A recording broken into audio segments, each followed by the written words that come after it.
Okay, setting up some audio stuff.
Hello, everybody. We are just getting set up here. I got some new audio settings, so let me know how it sounds. I made a big old filter chain, so if the volume is good or if it needs to be adjusted, let me know and I can take care of that.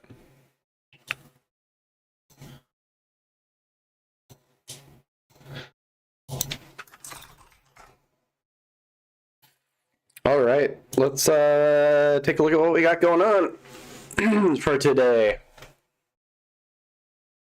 All right, a couple of things I want to show off today include the gateway stuff, because that's new and a lot of people haven't had the chance to see that yet. I got some notes here. Usual stuff. We'll just start off with the basics. Kind of what I do every day is go through my ships, get everything flying, check my burn, see what needs to be handled urgently. All right, sound more clear. No, less clear and more muddled. Okay. You know, I can futz with this a little bit. I have noise, the automatic noise suppression. All right, I'm gonna turn that off. Okay, that's the noise suppression off. Like, it's not a noisy environment, so don't feel like I necessarily need that. Yeah, I don't know, big filter chain. Not totally sure how to manage it all. I can turn the compressor off too, if that helps. All right, so once we get going, we'll go over the gateway screens, the government motions, things like that. But I usually start my day by going over the basics, which is, you know, you got to refuel your ship. So refuel all your ships, and make sure things aren't running out. I see one of this manufacturing plant needs a little love. It consumes a lot of things, and it's often short. So I'll autofill the consumables, because that's kind of always a no-brainer. The consumables are a constant. So what I always use XIT actions for that. So we'll run through these guys, and then when it's short on materials, it's a matter of, hey, what is this base producing? Because I have some bases that produce the same thing all the time, and some bases that really cycle through things. like the production item is changing all the time, and this is one of those bases where, like, yeah, it changes. So we'll fill up the consumables, and as you see your burn, okay, so we're out of PT because we're out of transistors. Usually we're out of steel, so that's an easy fix. We should have a lot of TRN that we can send over there.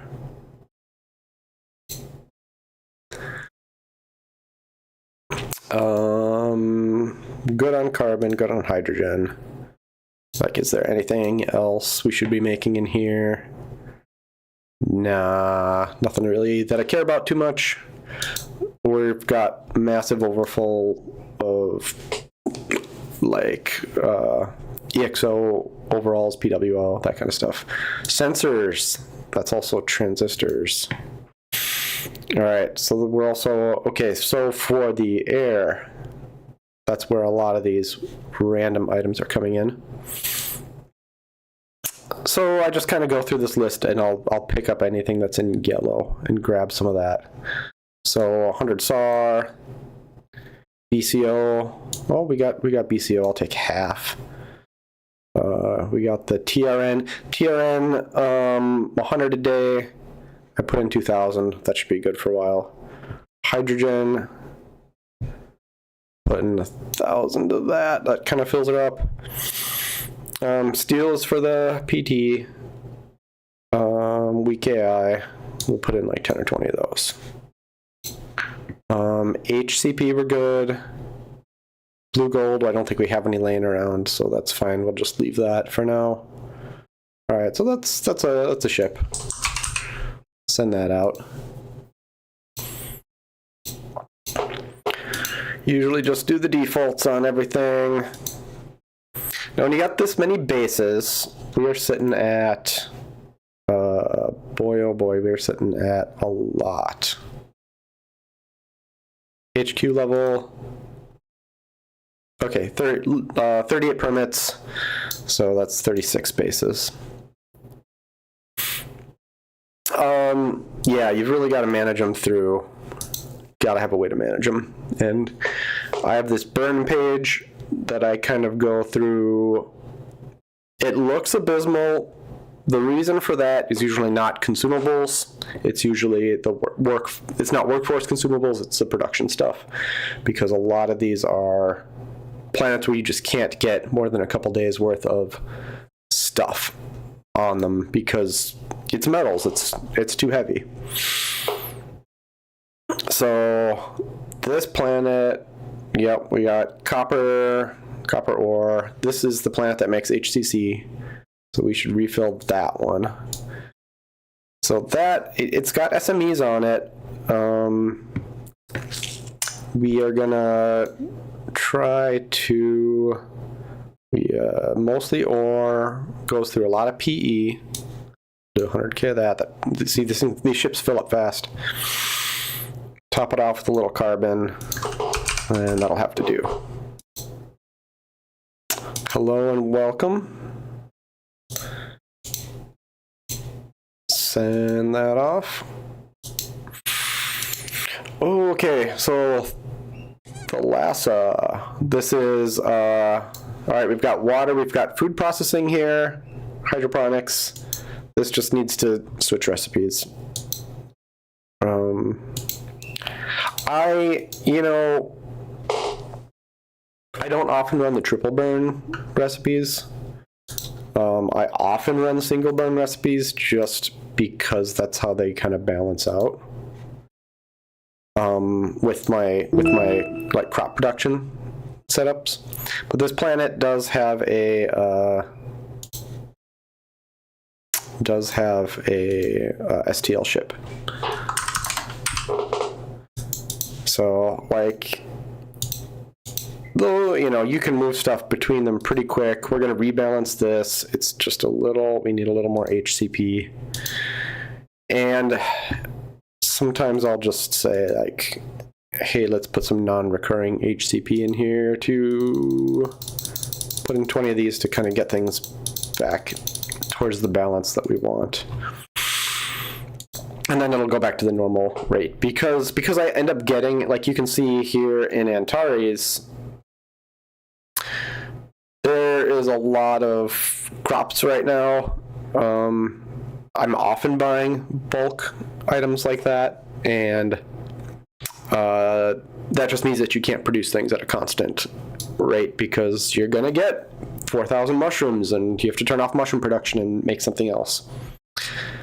So it's a lot more manual managing, but it works out. It works out well when you get a good deal on something. Go in that direction. Okay, Nike needs attention.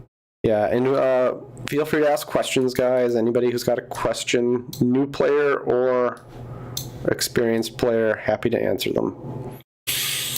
Okay, so Nike is out of HSE for making the TRS.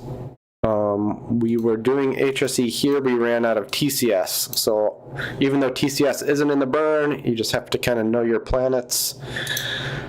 We have storage for a 5K ship worth of junk, so we're going to see what we can find. Do we have, we have a lot of TCS. All right, so we have 280 TCS. That is enough where we could consider sending some to other people in the corp to make things out of. I know that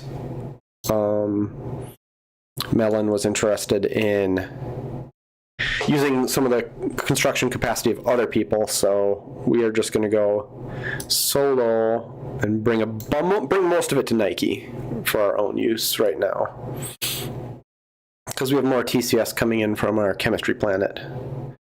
So we'll send that in. What else are we low on? Glass, I'm not sure if I care about the glass too much. Let's see if we have any laying around. Otherwise, we'll just switch off the LTA.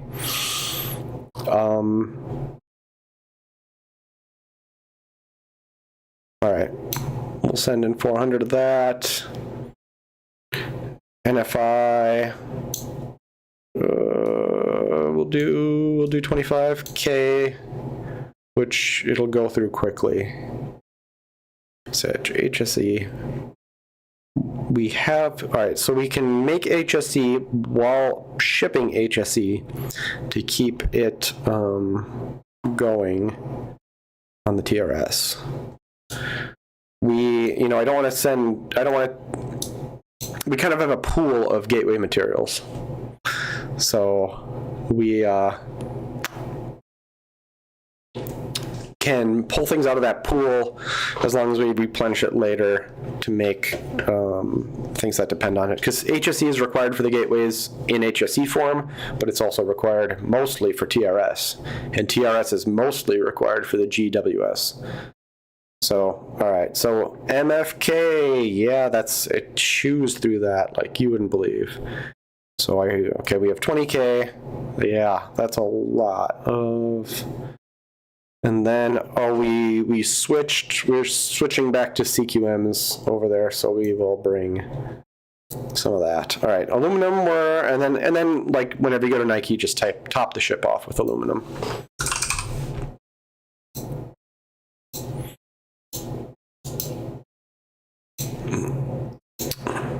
All right. Next thing to take a look at. What else? Let's do a little more burn. Just we've got ships that we can still send out. What's up with? There's a couple like the SME planets are ASM planets. The smelting planets are all gateway focused right now. So those are kind of special case situations that we're going to keep an eye on closely. Phobos and Hef are both kind of special planets for me in that they make like the really high-end stuff. So they're prioritized. They do weird stuff in some regards. And they require a lot of micromanaging. MHP is fine. So now the planet is happy. So we need beryllium and lithium check the warehouse because you always forget what you got in your warehouse. Oh yeah, that's exactly what we needed. Dump that in, and burn goes from 0 days to 3 days. So, right, when you see a bunch of zeros, it's never as dire as it looks. We do have an STL in the system. I try to use that first. Let's fill that up with HCC. Oh yeah, we have 10K HCC. That's crazy. I don't know where that came from. I've been buying it from a couple players, and I had 3 people approach me selling me HCC, 2 in Moria and 1 in Ben. And I just said yeah to all of them, and they've all been sending me some, and it's been super nice. I think they just saw that I was buying it on the CX and were like, hey, I want to make a ton of this. So that's great. All right. Check the notifications as they come in. We got, okay, a ship sale was picked up. Ship arrived at Vulcan. We are, let's take a look at some gateway stuff. I think my too much light through the window, kind of messing with my lighting here. We'll do this. All right. Yeah, there we go. Looks reasonable.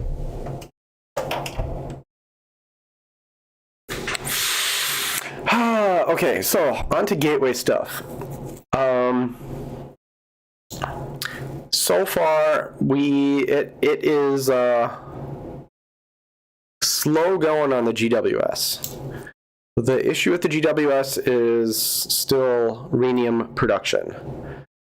The Tor takes 200 ALR each. You need 2 of them. The SST takes 200 WRH, which is the tungsten alloy with rhenium for the SST, and the aluminum alloy with rhenium for the Tor.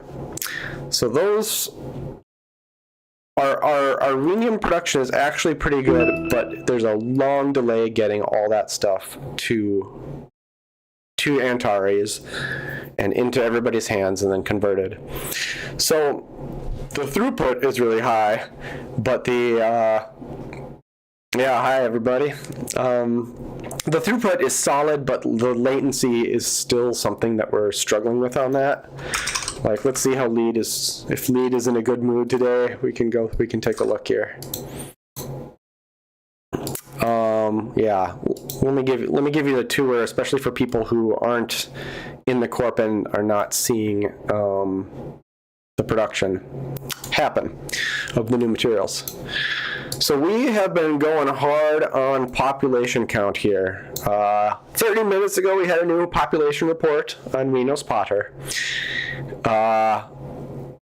We gained, 25% of the population added here. This is max. This is the max possible gains that we can possibly achieve, I think. Happiness is capped because of Explorer's Grace, just way up there. But you see, like, last report, we had 3,500 open jobs before the report hit, and we had 1,000 growth there, so half of those were filled. Open jobs increased again, and half of those were filled in this report, which means that post-report, there's still 2,000 open jobs. You can see that, in this, I require 920, where I've got 733. I'm still 200 short. Other people, this is now a full base. I just squeaked it in right before this, and we got to send out the contracts to everybody else. I mean, we don't need to do it because there's still a population shortage, but we can do it this population report. So we'll probably wait 4 or 5 days before we send out, so y'all can see. We have a big stockpile of BSE to go out in order to get everybody up to a full base. But we're already short on population. The strategy here was to get as many people from the Corp to start bases as possible. Every time you start a base, you get that new 200 pioneers from the starting base, and then you get that as many times as you can with as many new bases, and you grow the population from there, both with pioneer immigration and with the natural growth. So we have these numbers up, the per day production, and they're pretty solid in terms of what we need to make these gateways quickly. We are above, last time I was talking to Real Bandit, we were at like, this is a gateway worth of rhenium every 2.5 days. And we have increased our amount since then, but because the delay is so long, so the flight from Rhinos Pater to Hecate is 3.5 days. It usually happens overnight, so it ends up being close to 4 days. And then the flight back is another 3.5 days, and then you have to fly from there to Antares, and that's 2 days, even in a pretty fast ship, like 1.5 days.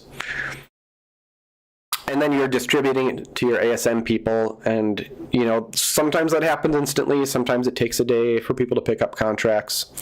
So there's a lot of latency in that process. So we're working on getting that going there. It's still the thing that's delaying us, or the thing that's holding back. It's the only bottleneck really for gateways at the moment. But the planet's in good shape. There's 940 sitting here. Our second colony ship that Delvatron has is probably ready to be going out soonish. Since this one is 2 days away, they're kind of opposite when they cross in the middle, approximately. And we have more colony ships to leverage if we need to. Right now they don't fill up on the return trips. And as for the actual gateway production, this SST should be very close to ready. Let's go through these ships. All right, so the Vulcan ship is picking up ALR, and I think some more landed, and some finished. 42 seconds, we'll wait. On Deimos, we have more.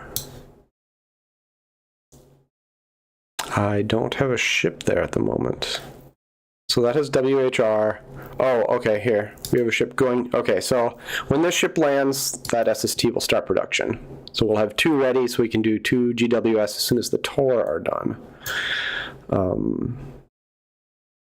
So we're waiting for that. Question from the audience. What would it take for OOG to open up NICS to the public? I believe, let's take a look. We've had that discussion. Let's take a look at okay, so it is not open at the moment. I suspect, right now SidePipe is running all that stuff, so we'll have to have a chat. He's in the chat. We might be amenable to that. It was the question, the big question, the initial plan, in fact, that we had was, that'll be our staging point for the new system, right? So here's NICS, B, C, and D. 3 triple green planets. Put an STL ship there, it's got a lot of potential synergies. The best water planet in the game is actually in GM. So this was going to be our staging, right? We were going to stage here. We already had a shipyard. Move into here, but there would be extra moving around in the sector. We had extra ships made, so we would put a base down in BN, build ships there, and then ferry stuff back and forth. And early plans were we'll extract the rhenium here, ship it here, smelt it here, and then fly it over. But that would have delayed things. The duration of the colony ship flight was a big limiting factor. So we wanted to make sure we weren't delaying that sort of thing. So that's why we ended up collaborating here on the planet here on Hecate as our staging. And like they're actually pretty far away in terms of number of jumps, like the way that they're connected. So that's why that stuff ended up the way it is. As far as opening the planet, yeah, we might. Yeah, I think we can have that discussion. There's not really any reason not to, because the population is so well established now. These planets, yeah. So we're report 73. We've been on there for more than a year. You know, it's not a population shortage issue. And it is kind of hard to rope. It is kind of hard to rope people into coming out here. These base setups that I have here, so software, the 3D printers, and the laboratories are all very low shipping. So I send out a ship here every couple weeks to manage to like fill all 3 of these planets. Because I have an STL that flies around in between them. What is this STL doing? Actually, it needs to be unloaded. Yeah, okay. All right, let's get this. Yeah, good thing you said something. What is this thing doing? All right, PG. This planet actually needs to make fuel pumps. Because I am... These low heat fuel pumps, we need them for FSEs. So it's supposed to turn out a lot of those. Yeah, so this, you know, I'll fly this between and it will take care of all 3 of these planets. And you can just do that at its leisure.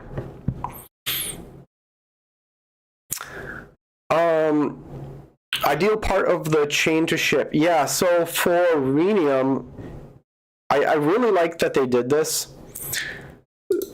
The ore itself is super heavy, 12 tons, 13 tons.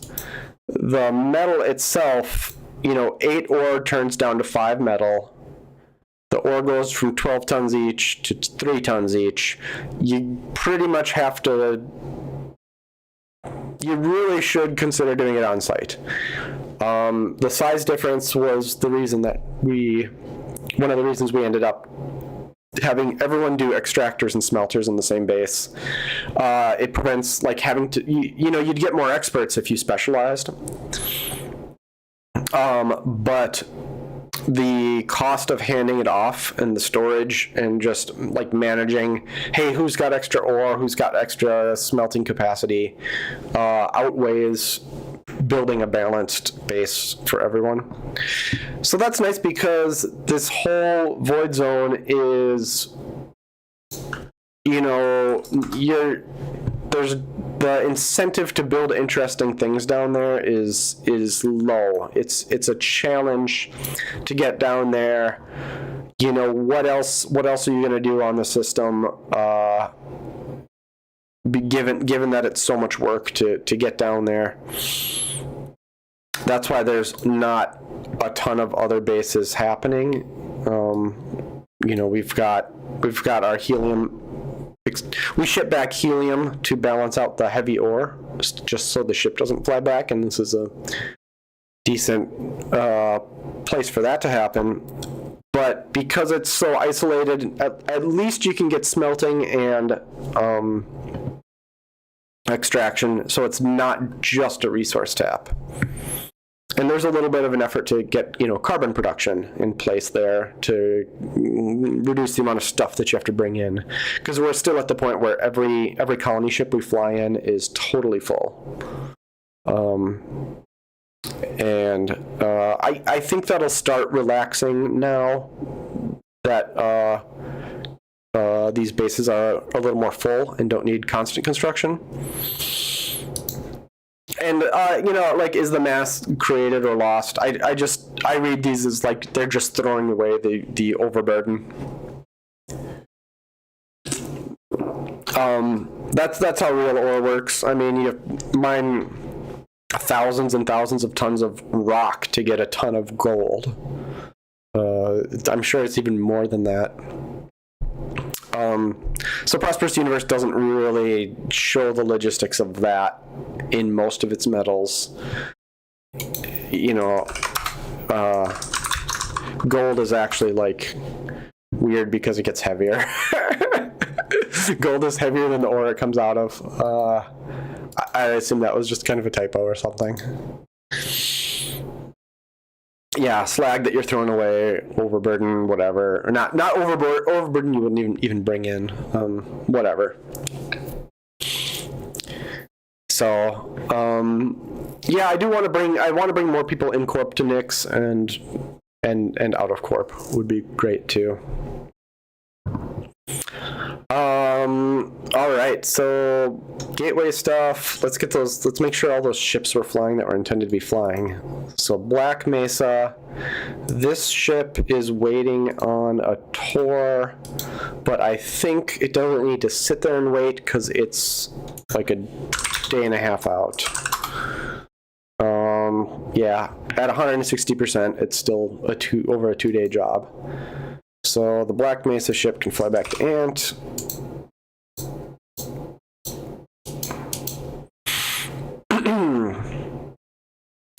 Two ships at Vulcan. Vulcan, the ALR. We can't fit. Oh, okay. So here's the task that we should do here. We are going to make a priority.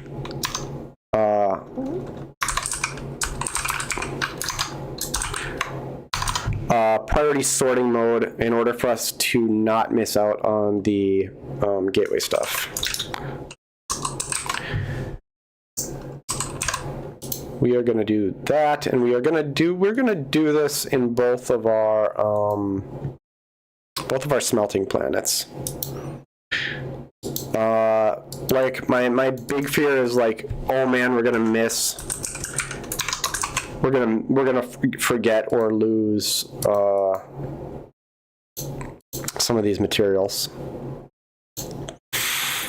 because they're also all in contracts and things like that. And actually, we should put RE in there.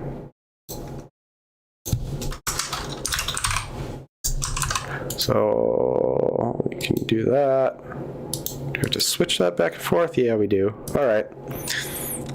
So if you're not familiar with this feature, this is pretty nice. It's not something you need everywhere or might use places, but you can see it here at the station. I use it to keep track of, like, here are the gateway mats, here are my ship parts for shipbuilding, because they all sort differently and they are easy to lose. Let's add PFG and SDM to priority here.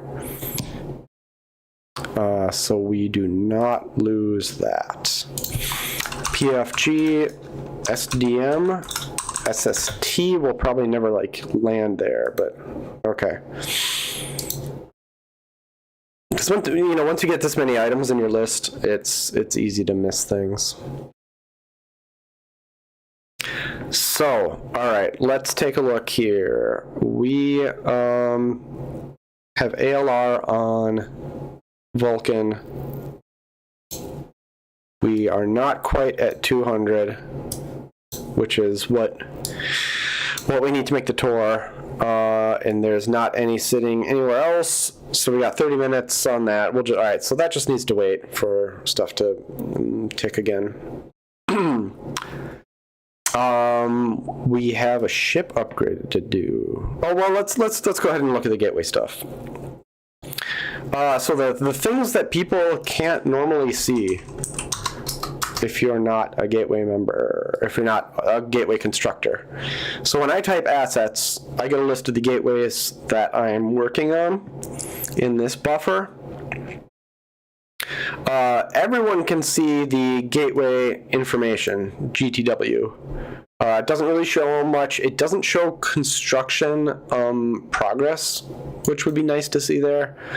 But what you really want to see is the stores for the two gateways that we have. So we're doing the pair. We're just doing the pair right now between Hef and Griff, and the priority now is to fill up the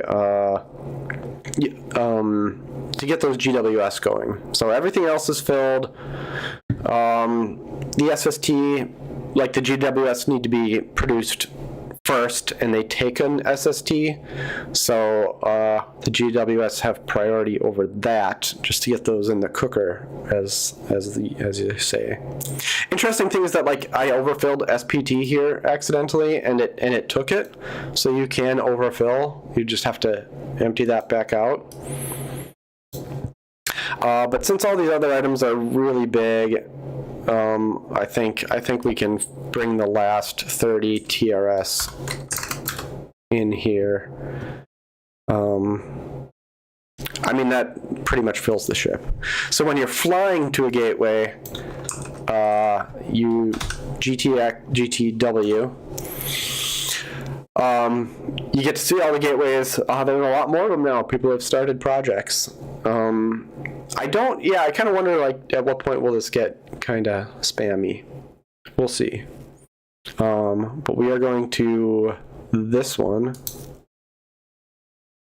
and it's an orbital. It's a flight like to a station. So once you're there, you go from orbit to the station in 10 seconds, basically.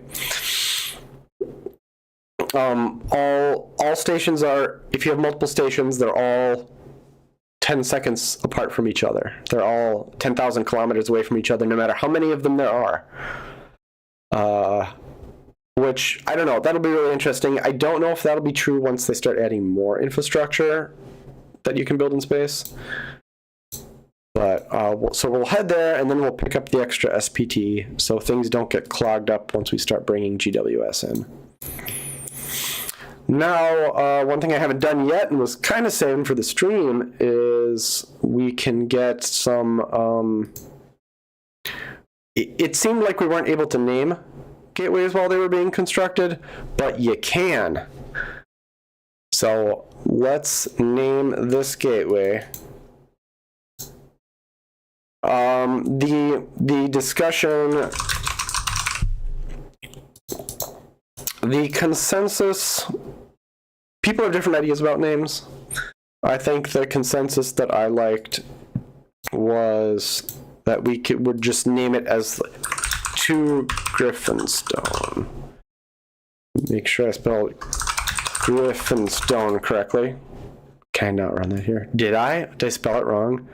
Griffinstone. Let's go double check. Can't spell it wrong. There's a lot of, there's stuff you can't do in the I'm not used, there's a lot of things you can't do in the government context. Yeah, that's how I spelled it. All right, I don't know why the search didn't show it. Griffinstone. The other thing we need to check while we're here is when. Oh, okay, good. I am running for a slot here, just as a parliament slot, in order to manage the gateway, so other people don't have to do it. Because they're actually, especially right after it's built, there's a ton of motions you have to go through in order to. You build it, you link it, you have the upgrades. They're pretty. They're pretty. Oh, let's do that. They're pretty. It's something you could mess up, I guess. I never open other tabs because I'm always afraid to interact with the web app in more than one tab. But yes, I have done it. I just never think of it. Oh yeah. So the consensus kind of was that we would be doing because the ship flight. Because the ship flight will tell you where it's coming from in parentheses. Like maybe you don't need where it's coming from. Oh, but then two of them would have the same name because there's more than one gate going to Griffinstone. Because you'll have Etherwind to Griffinstone. Mostly the only time you're flying to them is if you are the person in charge of fueling, the person in charge of upkeep, or doing an upgrade or construction. All right, let's match what the other folks are doing and set it. We'll set it as hef to Griff. And it took us a little while to figure out the exact naming requirements. Oh, we're gonna re-enter that because edit is not working.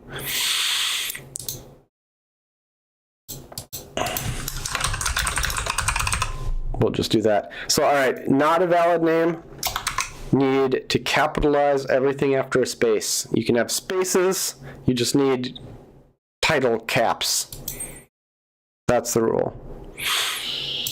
So we'll start that voting, and we'll name the other one later. So what are the other motions available? Like, if you've been governor before, this list suddenly got a lot longer. Construction, upgrade, upkeep, link unlink, fueling, and pricing set. So the pricing set is kind of what you'd expect. You get to pick the currency, so that's nice. It's not in there for can't pick the currency of taxes, but you can pick the currency of that. Pick the completed gateway from the list and set the amount. The upkeep and fueling both use the same system, and they're really interesting. And because you pick you get to like schedule them basically. You get to pick where it starts. So you could have someone like, hey, so and so is doing the first 3 weeks, then it's 3 weeks of this person, then it's 3 weeks of this person. And service level objective, like you fail the contract if you are below this amount. Like really, hopefully, that's always 100%. Like I don't think we're ever going to be like, hey, we want downtime to be an okay thing for these. And then the payment per phase is interesting. Well, we know for upkeep, upkeep is kind of a constant amount. Fueling, like if the fuel doesn't get used, the contractor gets to keep the difference. They're not paid per unit fuel, at least via the motion contract. So I think that'll be interesting. I'm interested in this. I'm a little enthusiastic about the idea that maybe I can offload this part. Like I'll probably do upkeep and fuel for the first week, the first term, upgrade cycle, yeah. And then maybe see if I can offload that to somebody else. Ideally you'd want to offload it to like a bunch of people, but make sure there's backups there. I think the way that it's set up doesn't really allow for that, because the case of the construction inventories, the way the inventories work for where the inventories work for construction, upkeep, and the Vortex fuel stores are that they're an inventory owned by the contractor, basically. So this is my inventory. It's just on the gateway. It's got these numbers on it, but when it comes to like how things get delivered to them, it operates the same way as a shipping contract will autofill into this, the way that it will fill into my warehouse. So you can ship to it, and that's really nice. The question will just be, does that help? That probably won't help people doing upkeep or fuel fuel stores. So the Vortex fuel store for the colony ship shows here. I think the gateways will show the same way once they're completed. Yeah, I would have liked to use the arrow, but we only get alphabet. We don't get numbers. We don't get symbols. So there was also the idea like, oh, let's sell the naming rights for them, and some people will put in silly names, and we can change that every week. Like, I'm not opposed to that. I don't want to like manage it maybe, or deal with people's weird names. So we'll. I think that was one person. It was like one or two people were enthusiastic, and other people weren't. So I like to get consensus for those kind of things. All right. Any other questions on the current situation, the current progress of the gateways, GWS production, anything like that? If not, we'll kind of move on to, if anyone wants to see specifically ship construction versus governance versus more of my base arrangements, happy to go over any of that. But can do the kind of weekly governance check.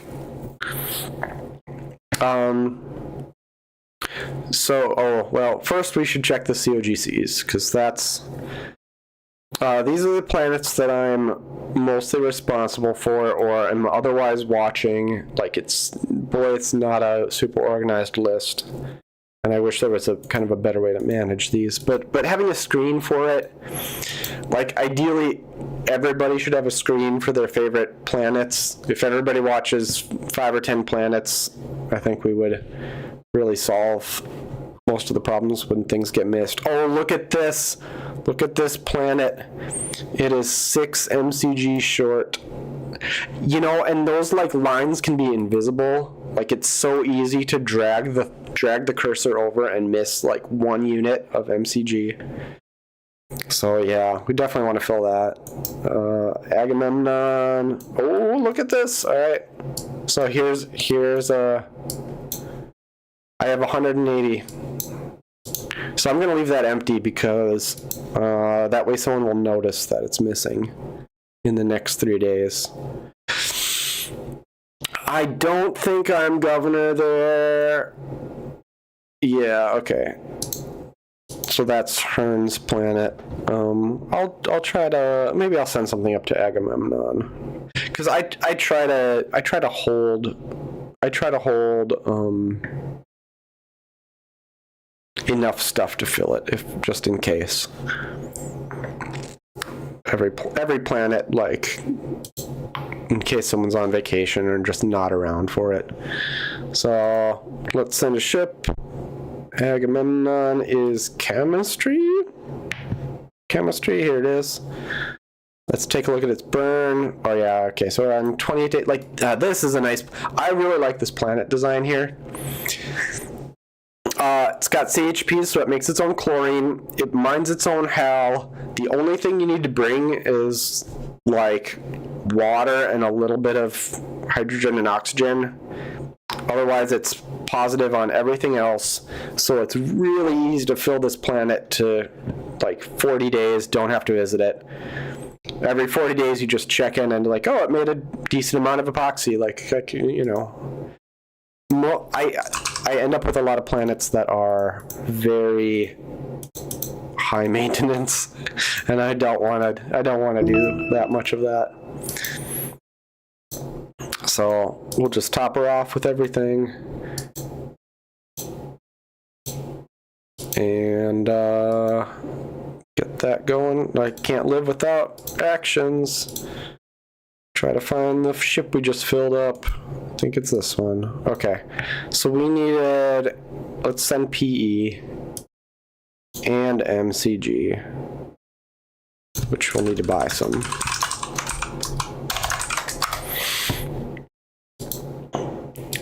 So I'll just buy 2,000 of that. bring half of it. What else did it need? Probably no. I think that's everything. And then we'll unload. We'll bring the. We got almost 20,000 epoxy there to bring home, so that's perfect. Nice short trip. Okay, so we checked our COGCs. Let's check out how Malahat is doing. Let's pop open the population report so everyone can see it. Okay, so I usually try to aim for a flatter curve. Safety is overfilled for sure. I'm pretty happy with these unemployment numbers. You know, you kind of aim for 10%. There's someone built pioneer buildings on this planet for whatever reason, so we have pioneers now. And some settlers, like that's okay. Like that's okay, I guess. The total number is so low that you can just kind of ignore them. They won't bloat because so few of them are employed. They won't bloat to where it's a problem. Malahat is great like that. And like 25-28% is probably like on the high side for extra scientists. We just don't want too much of a dip. You can see, like, I made a concerted effort to, like, let's shrink the population down, and it got kind of towards the danger zone a couple, like, how long ago was that? It did approach the, hey, there was open jobs just 178 days ago. So the best thing we can do is to kind of keep running education and try to lower the amount on all tiers. But we had everything kind of rebalanced recently here. University, like everything looks pretty full. All the buffers that we want filled are full. So I think Malahat is going to be an easy one today. The SST is the one thing I want to check on. We're not even going to fill any of this. Oh, hospital. I know. Okay, hospitals. Yeah, all right. We're not going to mess with it because then I have to open up this spreadsheet. Yep. So for the SST, we are intentionally running down the office supplies so we can run it on just drinking water. So Malahat has been in great shape. Really happy with how that's running. Phobos is more work all around. Phobos has been bouncing around a lot and always, yeah. So we had a very generous donation by a player who filled up a bunch of things when they quit the game. They basically liquidated all of their money into Phobos infrastructure. So we got a lot of buildings upgraded, which means you have to shift what you are supplying to match the new building numbers. You get more flexibility out of that. There were also a lot of different slots filled that we need to bring those numbers down, basically.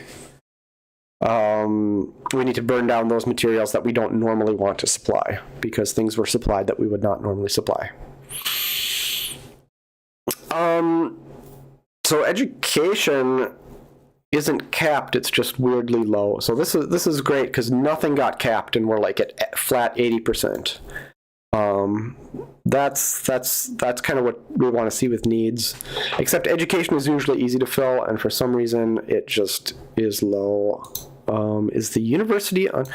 It's we need to ship up some. So the great thing about IDC prices having gone down is that every time IDC goes down, it just becomes more and more efficient in the universities. And let's actually look up where everything is sitting now for education, since that's the one thing we got to pay attention to. So right now, education, HD is the winner if you get it at this price. 2,700. Otherwise, IDC is always available at 11,000, and that's pretty darn good. For a long time, Tub was the thing to fill in universities. tub, or even coffee, which like right now coffee is 5 times less satisfaction per dollar. So let's get some HD and IDC shipped to Phobos, because at least to have it available, so we can have it stored there.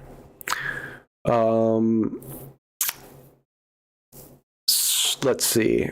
Let's start with that, because I do have tub, but that can go into other places.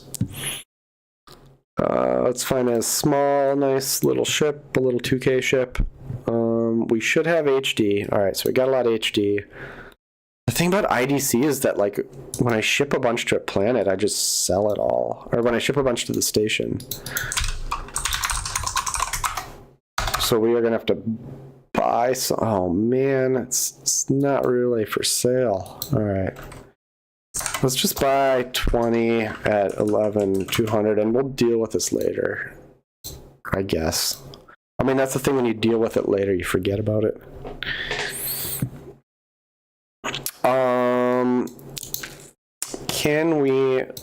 Let's see what we have available on other planets. Because there should be a planet full of IDC. Yeah, okay, so there's 150 on Malahat. We just need to send a ship there. Alright, so queue that up, send a ship to Malahat. Other things we need on Phobos for governing. Okay, so the other thing I want to say, like, honestly, these unemployment numbers are super high right now. So I'm not concerned about the reduced falling population numbers in engineers and scientists. Let's go back a couple. Yeah, so going through these previous reports, we were just at 10%. We're at 1 point, 46 days ago, we had a deficit briefly. So I'm wondering if we actually lost scientist players. Like someone was taking a couple bases, came down. That's kind of the only way that this could get so high. So I'm that kind of makes me like, I don't want to overfill anything for that reason, and I would like to keep it. At this point, I would say, hey, target the 50 to 70% range for need fulfillment. All these buffers are at 30-day buffers now, so there's only so much you can do with that. So I think we'll send up some of this, and contract. All right, we got Kryptonium coming. Nice. I try to get them if I can. I try to get them when they come. Then when the person's still online. So that's great. What else do we need to send to Phobos for other reasons? We just sent a ship there at the beginning of the stream. Let's send more beryllium and lithium. Planet always needs that. The other thing that we produce there is LFE, field emitters. So that just needs CTF. Oh, it's because I said Malahat. Yeah, thanks, Al. Awesome. Yeah, I'll send a ship there anyway. Like, we gotta do that today. Okay, so most of the CTF needs to go into two things: FIR and LFE. We need the FIR for the gateways. I think we have a lot. It's just spread around in strange places. Maybe we don't have a ton. Maybe we need to be saving some of this for FIR. That's a great question. We should, okay, just one of those. Let's see how many we can make, because this is the other, this needs a lot of babysitting also. because they chew through so many different types of materials and they can be kind of hard to get. Like I just kind of forgot to make RCS for a while, and then I had to kind of reshuffle things. And I don't make the fuel rods, I only buy the fuel rods. So that is something to watch for. All right, so we can make a lot of fur. We can make rag. How many rag can we make? We can make, our limiting factor for rag is RCS also. Because we definitely have hundreds of ETC we can bring. All right, so that will keep this planet busy for a while.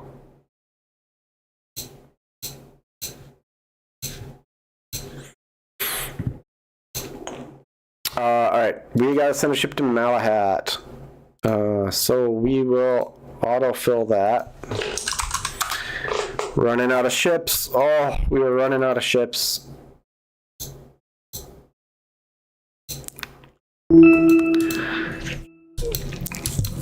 Hal is running a sponsored base for me on Malahat to make, with 3 EEPs on it, to make Kryptonium. So we need to make sure that's, make sure that's full. We have Krypton we can haul in. We do. Okay, so let's take a look at that ship I was filling. Yeah, we got so much Krypton to send his way. I think that's the only thing he's short on. 6 days left. Oh, that's so many days, but I don't like to visit Malahat, it's far away. Oh, and the other thing, like every time I send a ship to Malahat, like fill it up with soil because you need it for the parks. These are times when it's like I will send like 3 ships at a time for governance of Malahat because it can just chew through like piles of drinking water, and like a ship full of soil is kind of nothing to the planet. All right, so we'll send that up. And I've been getting in the habit a little bit of when I send a ship, I will send the contract for it, especially more so if it's important, but because I don't want to, because if I have the contract sent for it, I'll remember it exists. Otherwise, I'll just forget that I sent Krypton for some reason to Malahat. So this will be a day before it gets there, but once it does, I can hit fulfill on it, and I won't forget piles of junk on random planets. At least a little less. Then we'll bring back some IDC. Yeah, look at that. Can't beat that. Alright, so that's ready to go. NST, blah, blah, blah, delivered stuff. Ooh, we got stuff on Vulcan. Okay, that is enough to start the next, tour, in fact.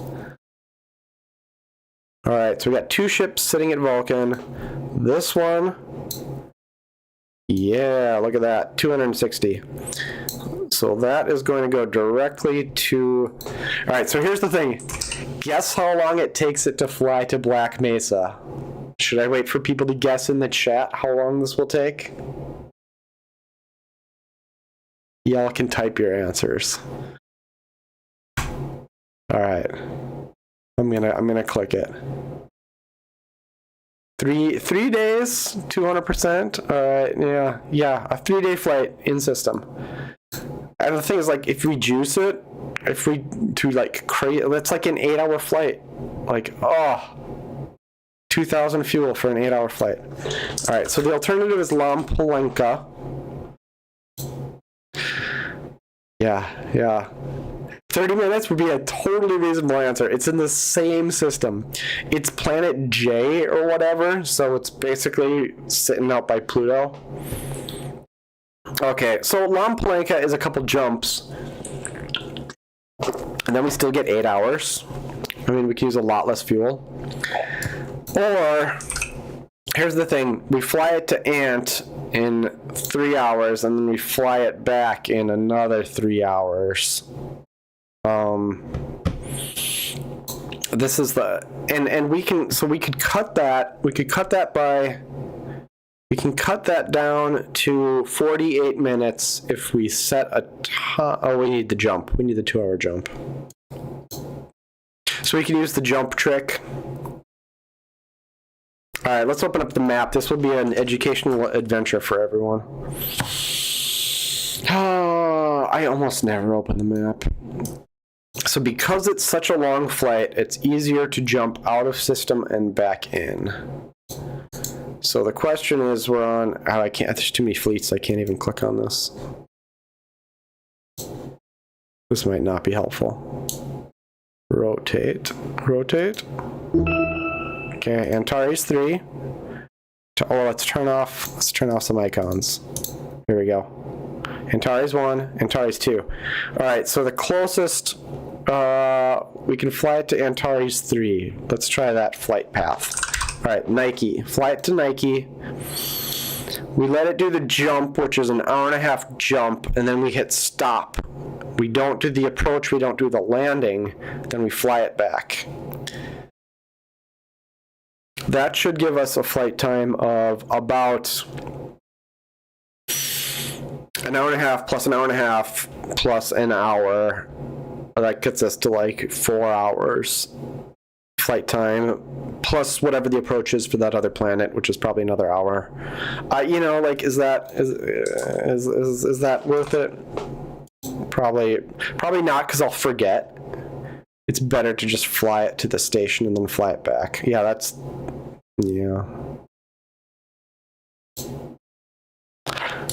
Yeah, I unfortunately, like, let's take a look at that system on the system map.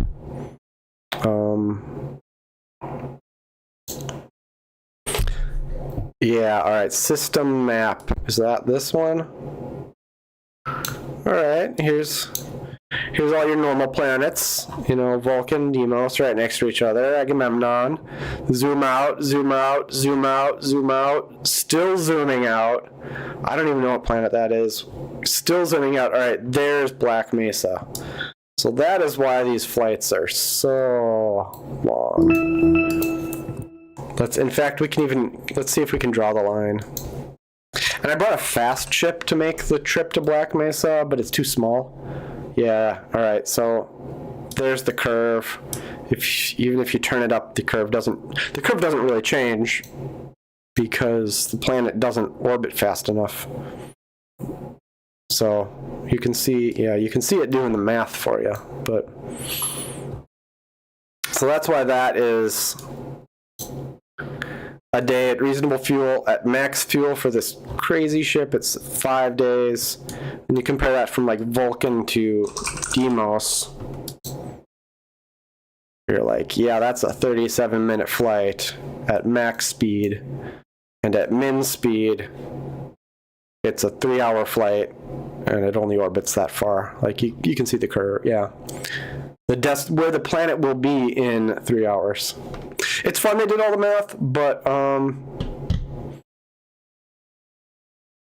usually we don't care that much. Where are all these flights going? Are these warping off of Deimos? Because they're probably not flying out to these other planets. Oh, look at that sad ship stuck out in the middle of nowhere. I bet this poor guy is this poor ship is doing one of those 30-day flights that you sometimes see. Well, you know, there's a list of things to watch for. There's a list of things to watch for when you're picking a planet, and flight time is just not something you think about usually. So I get how it happens. The same distance from Ant. Ooh. Yeah, it's actually in a different system. No, that's not true. Yeah, so we have ALR here also. Let's get this moving because we 3 hours till the next. Oh, this ship. Oh, this is the small ship. Okay. So let's get this back to Ant. It has a fast ship. I'll leave something wait at Vulcan for the next batch in 6 hours, so this ship can wait there. But we need to do some upgrades, some ship upgrades, because we were talking about ship constructions. Yeah, I assume like most of those ships are like new player. I always figure that the drop off for any game is really high, so most of the people playing at any given time are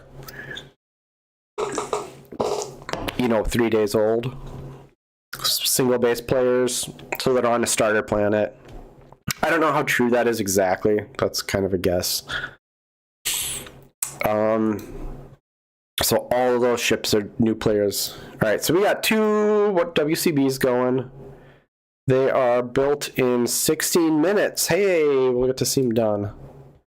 But I want to upgrade these starter WCBs. So this guy here was one of my starter ships, I think. Is that true? I don't know, these dates. I think the commission date is when you upgraded it.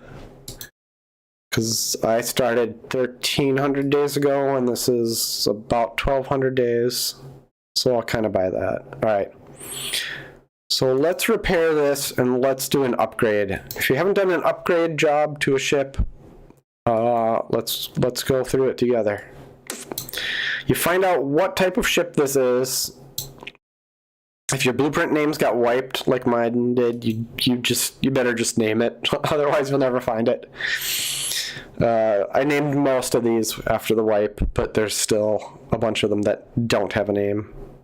We're going to upgrade to the fancy WCB, and we are going to upgrade from the basic WCB, capital B basic. All right. So the fancy one, we are kind of going. The observation that we had out of this recent set of discussions was fully upgraded 5K ships aren't stellar. They're not crazy. They're not amazing. They're better as you put the better reactors in them. But because their volume is so high, it's kind of like a diminishing returns thing. But the WCBs are, for all practical purposes, the same as the 1,000 ton, 1,000 cubic meters chips for purposes of their volume, and also kind of for purposes of their mass, because the empty hulls aren't super heavy when the cargo's not full.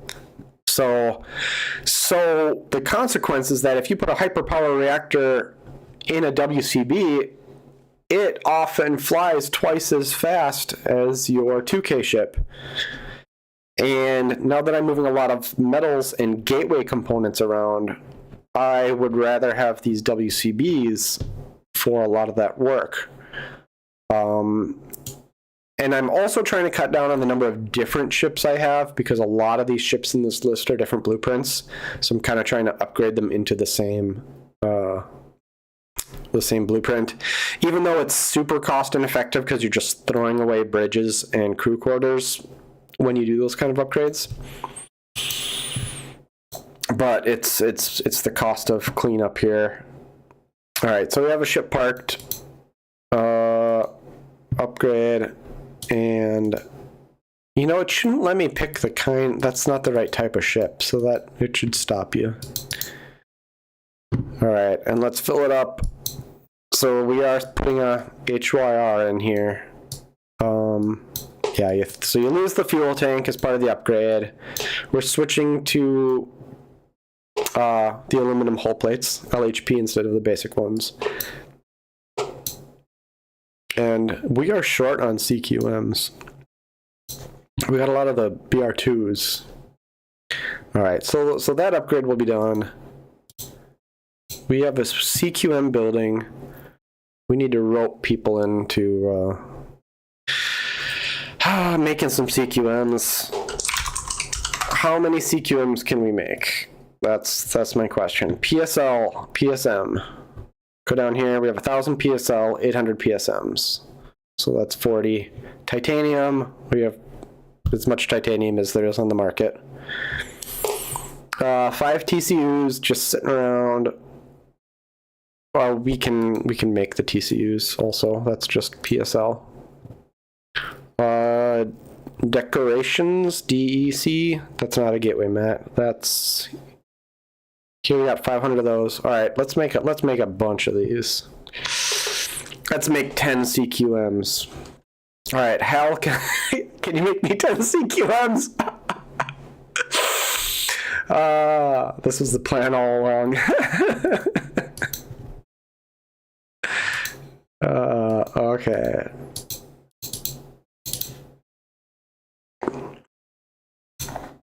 All right, let's do some math. In the text fields, PSL, 10 plus 12 times 10. PSL, do it. All right, PSM, we need 25 times 10, 250 PSM. So what I'm doing is I'm putting together the TCUs and the CQMs in one contract. Just all in my head. I assume we have 10 ADRs. They're just sitting around probably. Gosh, let's check that. We have 66 ADRs, so we're good on that. Titanium, we need 100 titanium. We need 10 lists. So you can push return to select the first item in this, but I'm absolutely terrified to do that because the return key also submits a form in the web browser and refreshes the page sometimes. I don't know. Maybe other people have different experiences with that working better, but it happens sometimes, so I'm always terrified to do it. Did I delete the wrong thing? All right. PSL, PSM, ADR, titanium, LIS. I deleted the 10 deck. Okay, and Hal makes these on Lum Palinka. Fix the prices. Set a nice healthy duration. 98.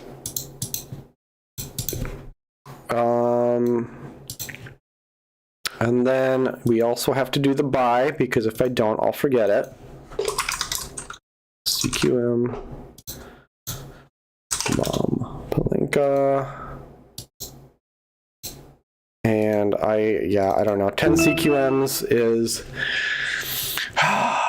the price to run the plan. What's the time on these things? So 2 days, 1 day, that's 4 days of time on the base, 4 days for the whole, it's probably the whole base. I don't know. You know what? I feel terrible because I don't really know what to pay for that, and sometimes I calculate it, and most of the time I just eyeball it, and sometimes it's wildly different. But I don't think, but I assume it averages out. Oh, we need more deck. Did I mess that up? I did. Thank you. Oh man, you saved me. Oh, thank you. Yeah. All right, we gotta do another sell for 90 more deck. You know, like that's the thing. Like hand entering contracts is awful. We need something else. I have like some tools for this, but every time one of the reasons we don't offer many different ship types is because every time I do extra ships, every time I sell a new type of a ship, I put the contract in and I miss something. And you can't add new conditions. You have to select the template and start over. So that means that you have to re-enter all that data because you forgot one item. You know, like I should just put extras with like one rat in them so I can change it when because I know I'm going to make a mistake on the dumb thing. Yeah. Send some money. Now we are going to look at the contract list and use the contract list to fill a ship. And I think we might be out of spaceships. Normal spaceships, so we're gonna have to send the HCB. I think that's too big. Oh, I didn't start the shipyard project. Oh, you guys make mistakes left and right. I filled it, but I didn't push start. Oh, did someone mention that too, and I just didn't notice it, or did we all miss that? All right, start. Empty fuel tanks. Oh, look, they're making me do so much work. No, see, now I got stuff covering the screen. All right, here we go. Empty fuel tanks. Start project. Ship locked, done in 21 hours. All right. Whew.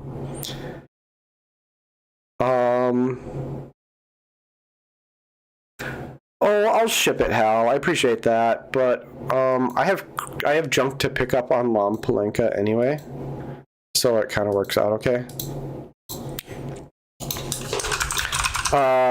Let's use XIT cons in order to get this list of stuff to ship. Yeah, so I think I have more than 5K worth of beryllium ore? No. Something there to pick up. All right. So PSL 220, 220, PSM 250, ADR 10, titanium 100, LIS 10. Ooh, we're down to 6 of those.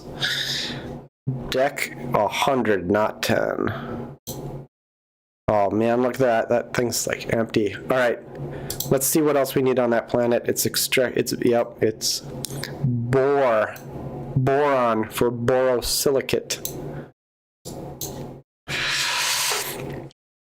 Yeah, there's that planet. Okay, it doesn't really need anything. But we should bring MCG and PE just in case we need to ever fill the planet's COGC or something like that.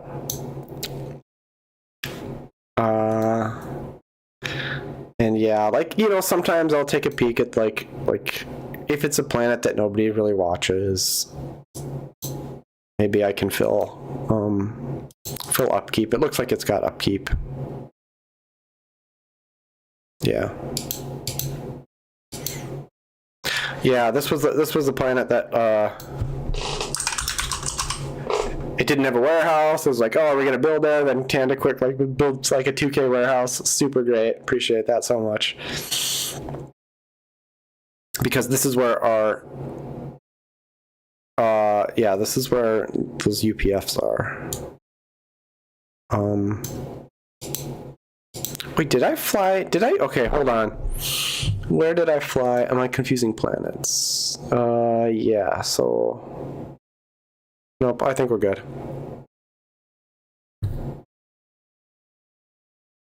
Yeah, if we have XIT actions to fill contracts, that would be great.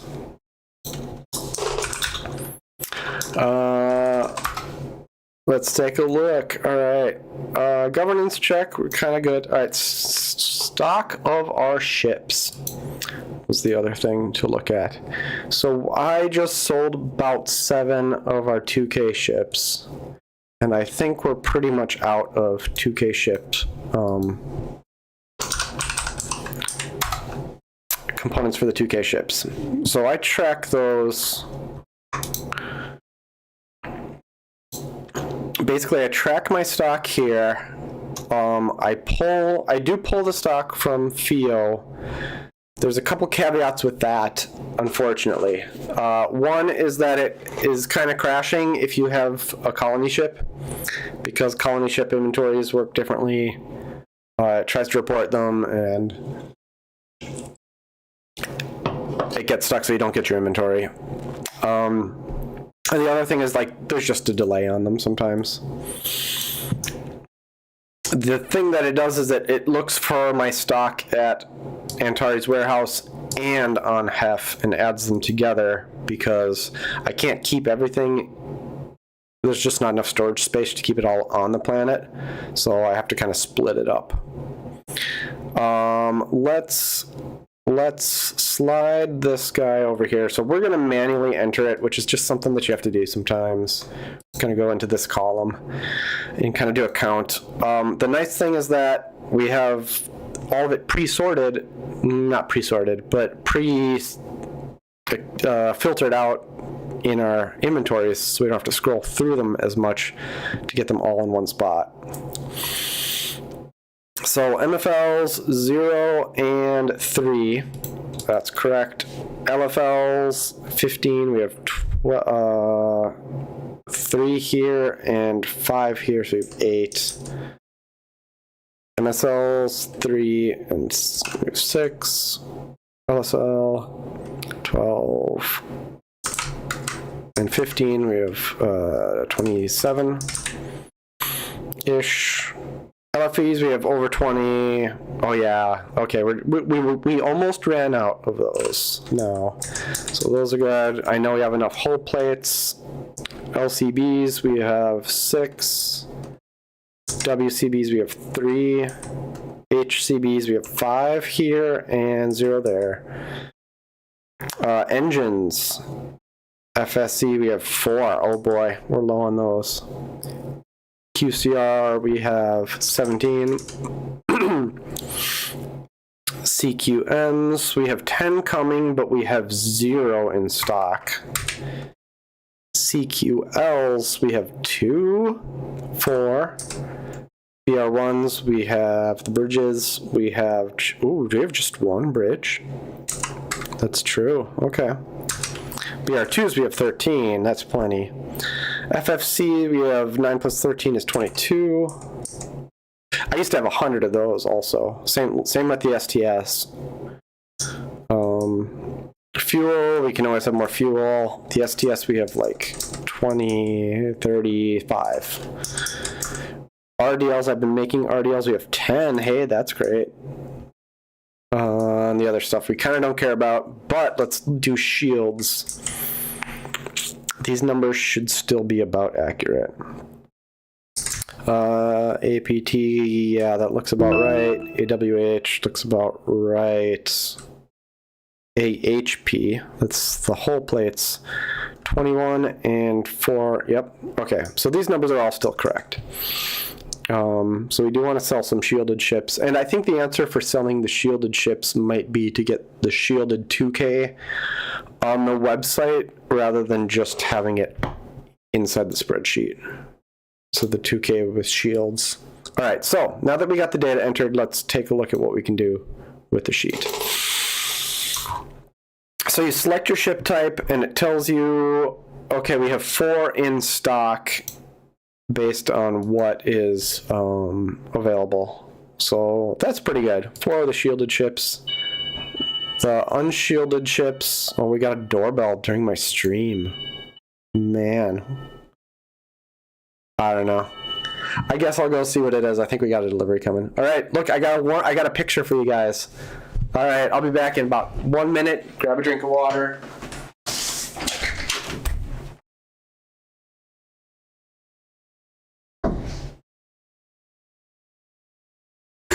Hi guys.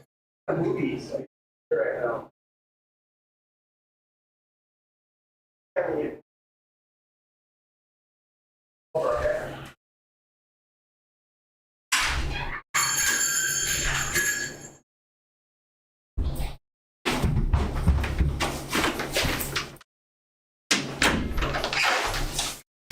Okay, yeah, just the neighborhood kids. They show up sometimes. So, all right. let's take a look here. So the standard 2Ks are not in stock because we are out of CQMs and BR1s.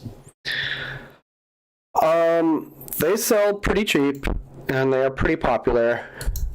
The shielded 2Ks are double the price, and I think you get more out of the shields on those.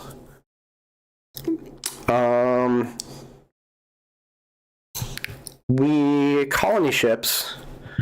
We could leverage the shields to sell. All right, so if we wanted to sell one colony ship, actually we have everything except the vortex engine, the fuel tank, and the ham. I don't really know if there's a market for selling the colony ships ongoing. I know other people are trying to sell them. So, yeah, we're probably not gonna go down that route. Like, it wouldn't hurt to have the engines and stuff in stock. We had them priced. Yeah, I mean, it's to hold on to one colony ship worth of stuff is $10 million of stock just sitting around. And it's really, okay, so it's a really interesting question. Like, are the uses for colony ships going to increase, or are we at peak colony ship already? We know the developers are adding more uses for rhenium. We know that it's storage buildings, which would be super great. I would build one on every single base I had. But I can't guess what the market is going to be like that for other people. Are they going to keep buying them? Is like a couple hundred RE going to cover everyone who wants to build the fancy storage buildings? I don't really know. The question is it going to justify more colony ships?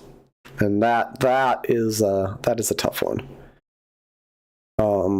We really don't know unless we, like, the thing that would justify, like, oh yeah, I'm going to build a colony ship so I can get a huge amount of RE for a market maker, like super IDC or some. If we had a market maker that was 20% better than air, I think that would spur people to get colony ships for that purpose. But short of that, it's really hard to say. So we need CQMs. All right, so let's say we want to build 10 of these. This is what we're looking for. I think we'll put an order in. So this is how I put an order in for those kind of items. I'm going to sneak over here into our ship ordering. We'll do a project. More basic 2K ships.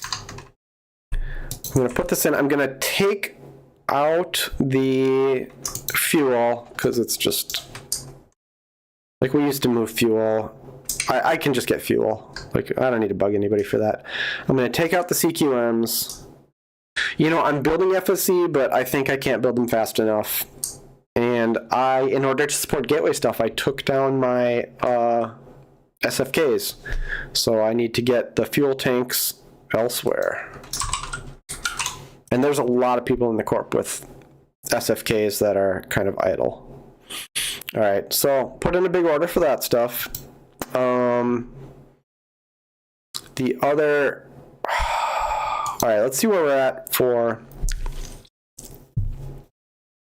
the 5K ships. If we want more of the 5K ships, we are looking for bridges and CQLs. We have 4 CQLs. We want 4 unshielded ships. We just need 3 BR1s.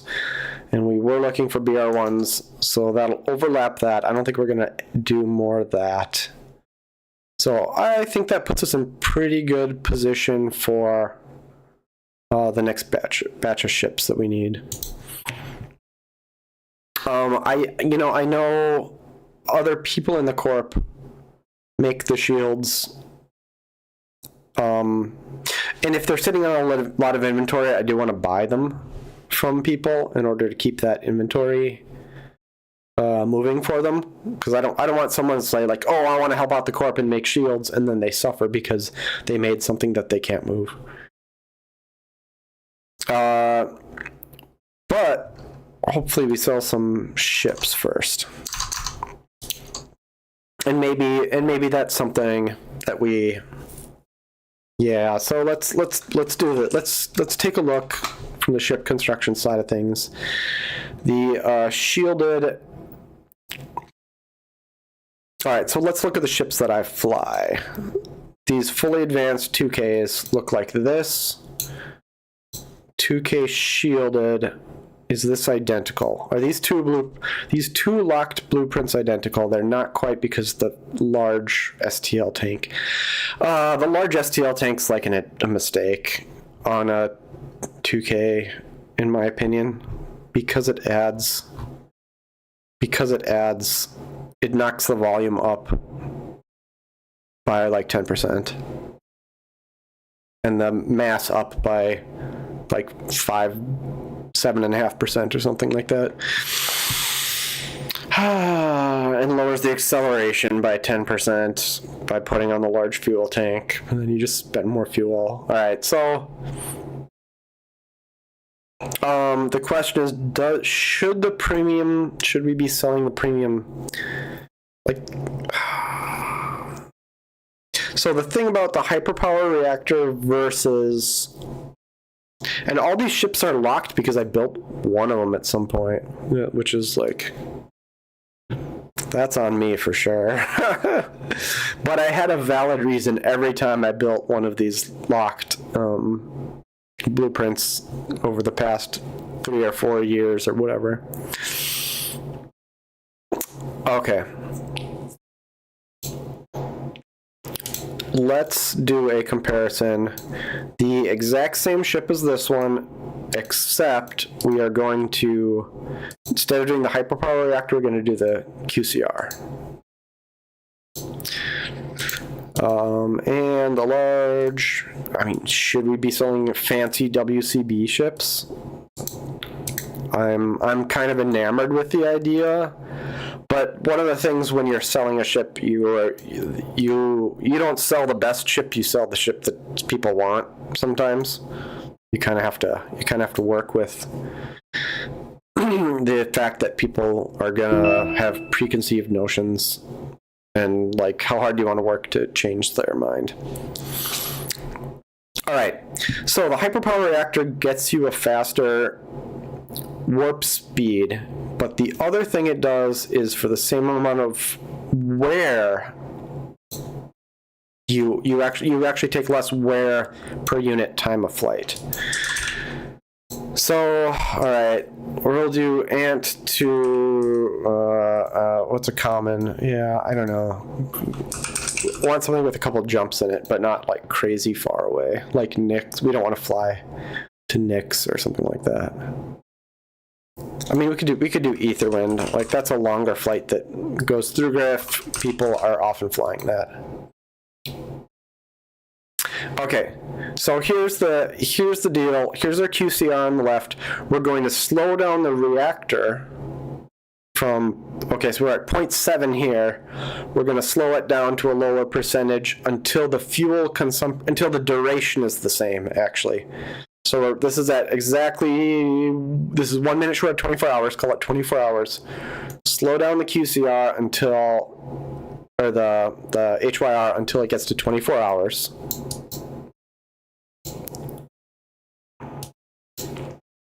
And now you're comparing apples to apples. Flight's the important part. Flight time is the part that you care about. So we're using about the same amount of fuel. I think we're within the, like, scrub, like, I just have to scrub it a little more carefully. So we'll call that same amount of fuel, same duration, and your damage is a little less than halved from that.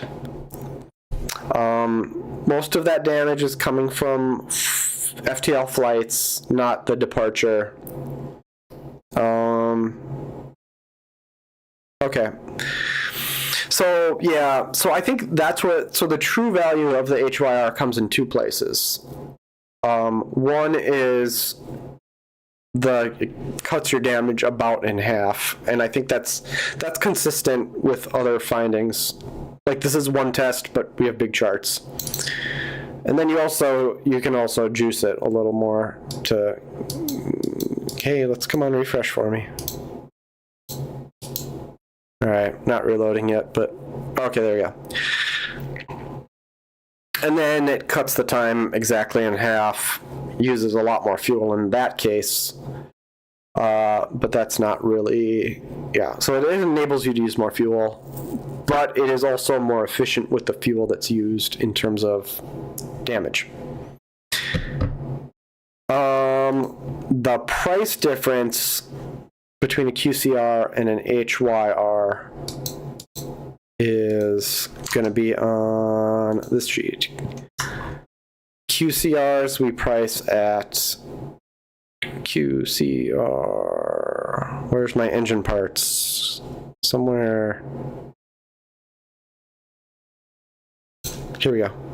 QCR we price at 900,000. HYR a little under double that. I don't know, like the QCRs are actually a lot easier to make. Like the blue gold is fine, but it's 2 fission reactors compared to 1 radioisotope generator. So I'd really, need to get the fission reactors going like at a much more robust production, kind of constant production, if we were to move to that ship. I think that's plausible though. I mean, I think that might be something. So what I'm thinking here is this ship design something that we want to put on the market? Ooh, other question. Does it swap the bridge? Yeah, it changes the bridge to a BR2.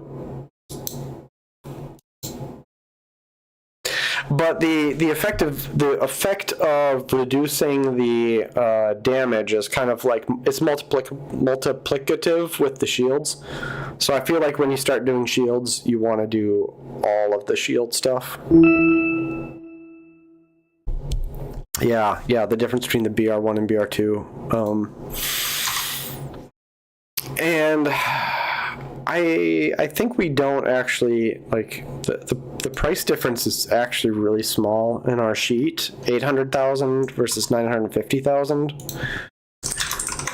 which is, like, let's see, like, is that reasonable? Like, it always struck me as low. I guess, yeah, it's double the SAR. NV1 versus NV2, like, I kind of don't care. It's really just the SAR. So it's 150,000 worth of SAR, which explains the full cost difference on our sheet.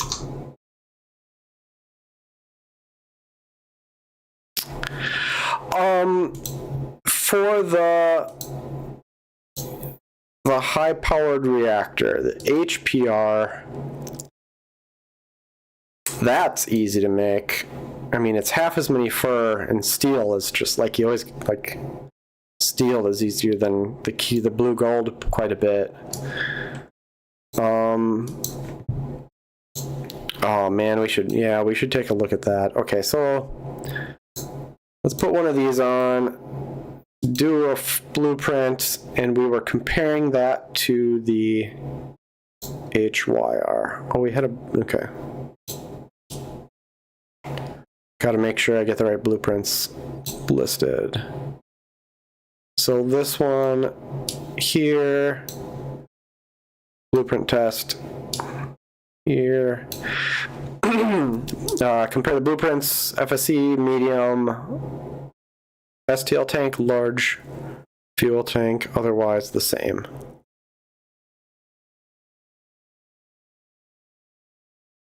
All right, so let's do ant to ETH or wind. Because like the FTL drives are weird because they've got the charge time and the like other charge factor and actual power amount associated with them. So let's do that same test. Okay, on the left we have the high power. The names are, oh man, the names are awful. High power versus hyper power. High power. Okay, high power, and then here's the hyper power. Maybe it sounds better in German. Maybe the like different words. Okay, so 19 hours. We're going to slow this down until we get to 19 hours and 51 minutes. A little more. A little bit that way. All right. You know, it's kind of in the middle.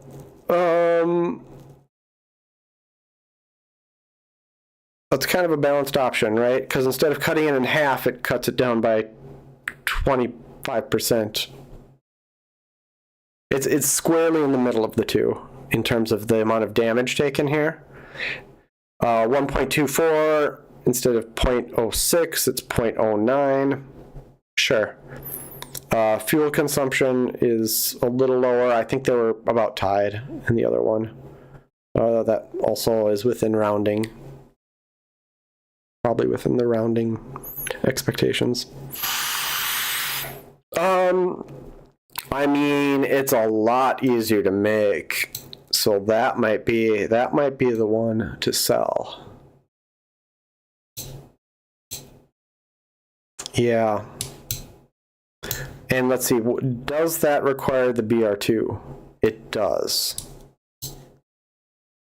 So the QCR saves you the bridge. BR1CQM. This one is BR2CQL. BR2CQL. Oh, it's the bridge and the crew quarters. I had kind of missed that. Yeah, so that's a big bump up in price. And that's the thing where it's like, oh, I don't want to offer both because that's yet another thing. Okay. Yeah, so the price is about half, a little less than half, or not as good as half. It's more than half, I should say. But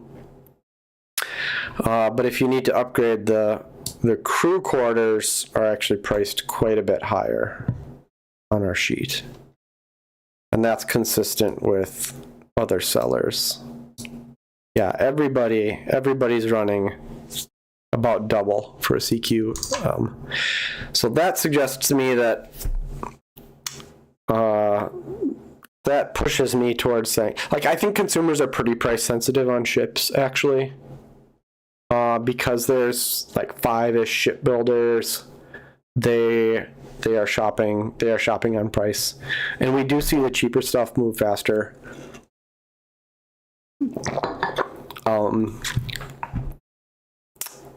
Because even if someone's buying expensive, if they just need another ship, they're going to go for the cheap stuff.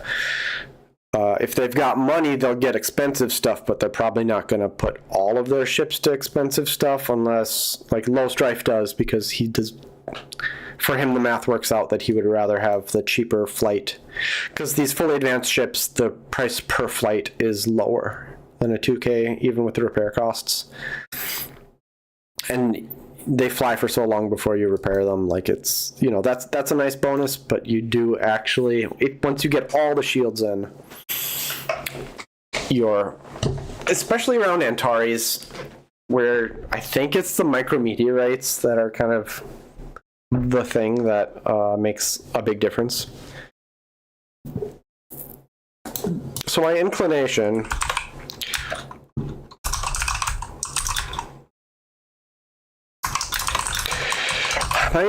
is to start selling something with the QCR because I think that will be priced better for the market. You lose a little of the shielding effect because you are flying at a higher percentage. But, you know, people will be going in, you know, like a lot of people might be able to fly at lower percentages than I do, for example. Because I'm lazy and I don't adjust the fuel sliders sometimes. I should. I would set a lower, like, default, if we could set a default. Yeah. So I think what we're gonna do, let's grab this. Let's put this on the website.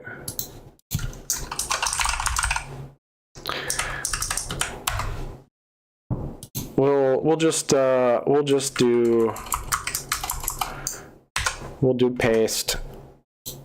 And this we'll call shielded 2k.png. And we'll update that. We'll come through that, and I'll think about what needs to happen here. Let's put it in this sidebar, and we'll write a small spiel about this. Maybe available. And the price, all right, the price for that ship is going to be right there, 13,520. 13,520 00 AIC. Man, okay, so that puts it at, oh, sorry, that's the wrong ship. I need to make a new ship. Let's edit this ship's, so all shields ship. So the way that this sheet works is that you've got these ship definitions over here. I think I've shown them off in a previous stream. I'm not 100% sure. And the ship definitions, like, you just select them and it fills them in. All right, so we are a little smaller than this previous ship, which is great. It saves us an MFE. You want your ship to contain as few SFEs and MFEs as possible, and then whatever volume you need, try to get them so the LFEs use them up, because LFEs are more efficient per the amount of charge that they take for the amount of volume that they cover. So the LFEs are supposed to cover, so you calculate your volume of your ship. So the volume of the ship is 2,687 cubic meters. That's the, like, assembled volume of it in space.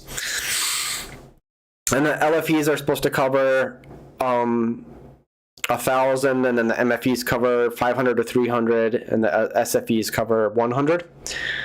There's a bug in the math, so you never get quite the right number from those. Like, it doesn't add them up correctly. Like, we've had that discussion before with the devs. It is what it is, and, like, they can't change it because it would invalidate old chips. And there's confusion about what it exactly should be or how it exactly works anyway. But the consequence is, if you can adjust your ship blueprint so you can subtract 2 MFEs and add 1 LFE, you get way ahead in terms of your flight performance. Mostly you're just stuck with what you get, and there's not enough stuff that you can tweak on your ship that adjusts the volume that you could, like, fine tune it, right? Like, if you could add, like, 4, if this was a game where you could add, like, oh, I want 4 fuel tanks or 5 fuel tanks of this type, then you would be able to really fine tune that number, but you kind of can't, so you get what you get. Maybe you can tweak fuel tank size to improve your efficiency of your FTL performance. You can check the wiki page, and the PCT wiki, or the PCT Discord, like, has a flight thing. You'll have to scroll back a year or two to where we had that discussion, but it's actually a super interesting and really detailed system. what happens with the emitters and how the emitters work and how they change your FTL performance.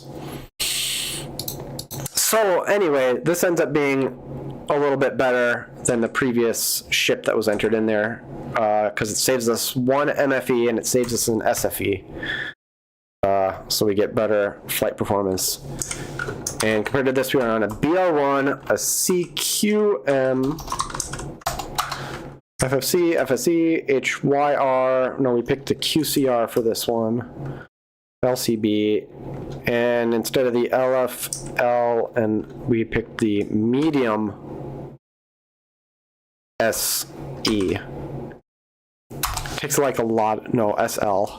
Takes a lot of thinking to remember those fuel tanks for me. I don't know, I struggle with it every time. Okay. All right, so that gives us a price for this ship of $10,997,000. 10,997. And that, compared to the 6.2 million-ish for the other, it's less than, it doesn't double the cost of it. I don't know. So I'll do a little more work on that, but I think that'll be what we'll try to get to sail.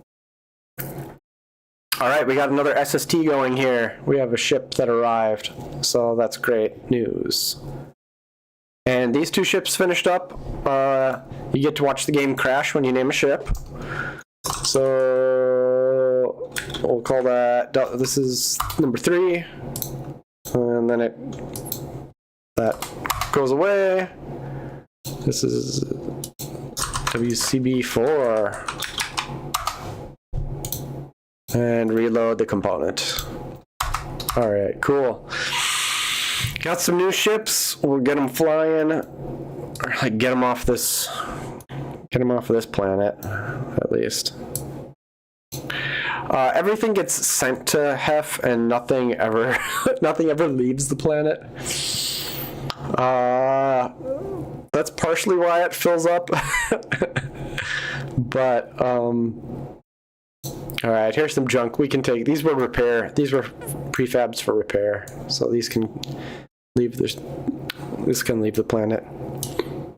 And like things just get lost on this planet too sometimes. All right, why is there PSH here? We can't make anything out of that. This is just on the wrong planet. The air, like, there's WR here. So we can make a couple more lists. That is where we use them. Let's do that. I want to get in the habit of selling air as a market maker, but I tend not to because I end up needing it all.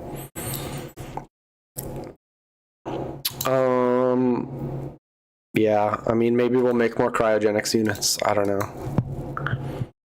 Try to figure out what's heavy.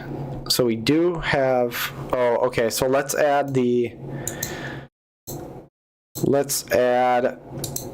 priority category here also. Oh no, I wiped, okay, phew, it's safe. All right. So we're gonna do ship construction, we're gonna do priority. We care about the WHR, WRH, ALR in case it ends up here on accident. Like ALR should never go to this planet. We care about the TOR, the SST, the gateway segments, GWS. The thing that turns into SST is called a PFG and SDM. PFG, SDM. There's a lot of gateway materials. All right. Save. Reload the inventory. Okay. There, that's much better. So, okay, so that's what we got to watch for. We are going to have 2 SSTs, so we can take one off the planet for now. By the time we get the TOR, then we can use those SSTs for, because there needs to be one inside a gateway. And And the TRS and SPT are ready to go for the gateway segments.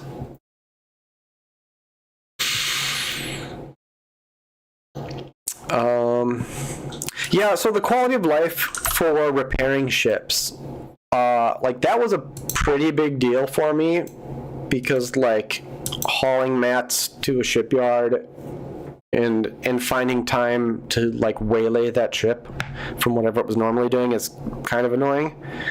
Now you can repair at the station, so that's probably less important now, because you're just going to be parked at a station and you're going to have the mats just sitting there to repair.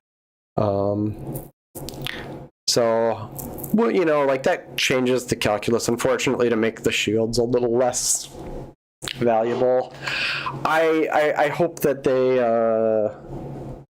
I hope that maybe they can do something that to improve shields a little bit more still. Maybe if they were just cheaper, that would kind of help to adjust the math. Because Evo did the proper, like, oh, you know, what's, you know, time value of money, even if you value your interest rates. Oh, okay, we got more ALR delivered just now, so that's awesome. Yeah, if you value your money, then you might end up in a situation where, like, it's really hard to justify the upfront cost of the shields. If you're doing 1% a week.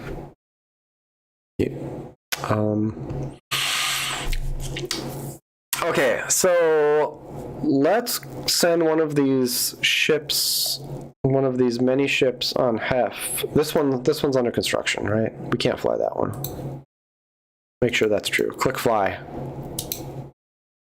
Invalid. All right, that's what that means. Yeah, it would be great if it marked them. Some of these don't have repair percents on them. I think the fleet buffer's a little upset. All right, let's take one of these ships and get it to Deimos to fly the new metal that's done. So we'll go here. We better fuel it up properly if it's got somewhere actual to go. Come on. Do we want to move any of this metal? The ALR should not be here, so yes, the ALR needs to move off this planet. I'm glad I didn't lose the ALR. So we're going to take that and we're going to bring it to Deimos, or we'll pick it up and then we'll take it to the next. Yeah, oh yeah, look at that speed, 2 hours. Oh yeah, that's great. All right. Yeah, so there's definitely a handful of planets, like Thalassa is one with a lot of micrometeorites, so that one hits you. Like which planets need the APTs are temperature, radiation, temperature. It's the radiation ones that are like, because I don't right. So like this system. Fold out this star type K. I don't know which one's good or bad, and I looked up the star type, so I was like, oh, let's look up some science. Like you get your HR diagram or whatever that thing is, like your sequence spectral type. So I read this whole thing at some point, and I couldn't come to a conclusion about which type was going to hurt my spaceships. I mean, I guess more luminosity. So like O is the worst, B is the next worst, A. So they're not in order. It's not A, B, C, D. I don't know. I don't know which ones are going to hurt my spaceships. I guess O is the worst by a lot. Well, you know, it's exponential. At least the luminosity. yeah. So I don't know. You put the shields on, and my ships don't fly. Most of my ships don't fly specific routes. They're flying. All of them are flying everywhere all the time. I think it goes off luminosity. That makes sense. The map. All right, let's.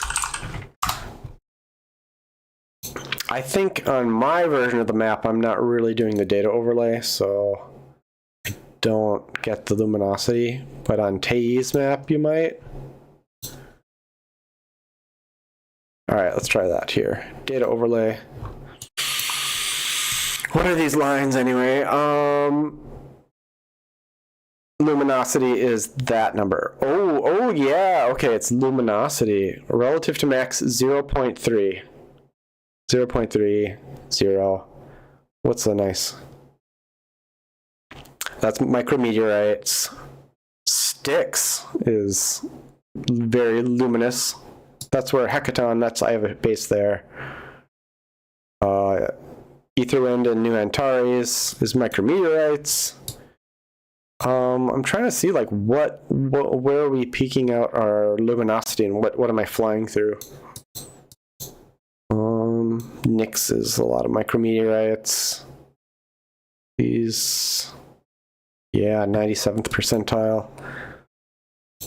But nothing that I fly through is obviously crazy. Oh, well, it's percentage relative to max, not percentile. My bad. I said that wrong. I didn't catch that at first. So yeah. That's really interesting. Like let's just skip over to like I don't even know where people in Moria live. Ooh, okay. This is a place where people actually fly through, I bet. That's the 100%.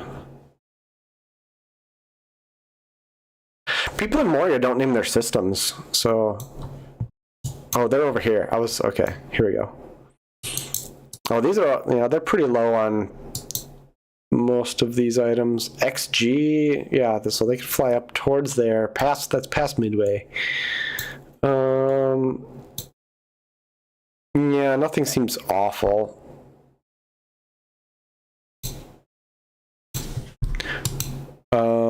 But so that leaves out thermal. Thermal just happens when you're close to the sun. Is that true? And it's kind of constant? It's like where you are in the system is what is responsible for the thermal damage.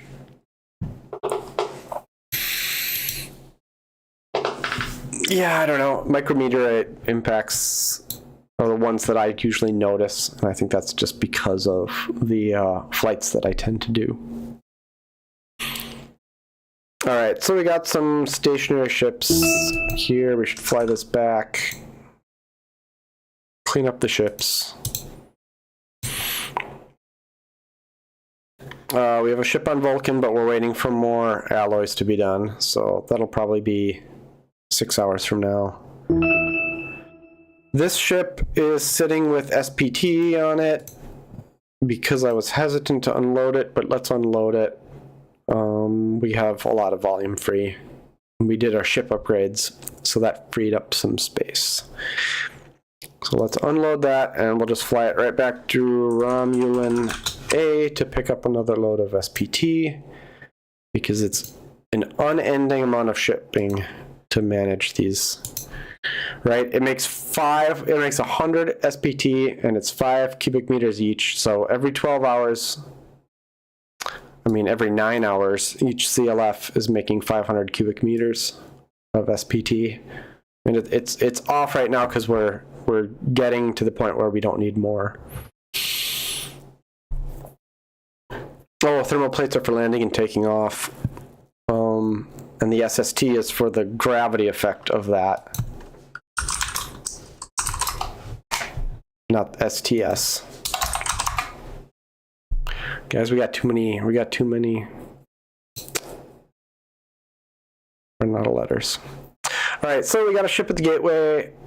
Let's check that out.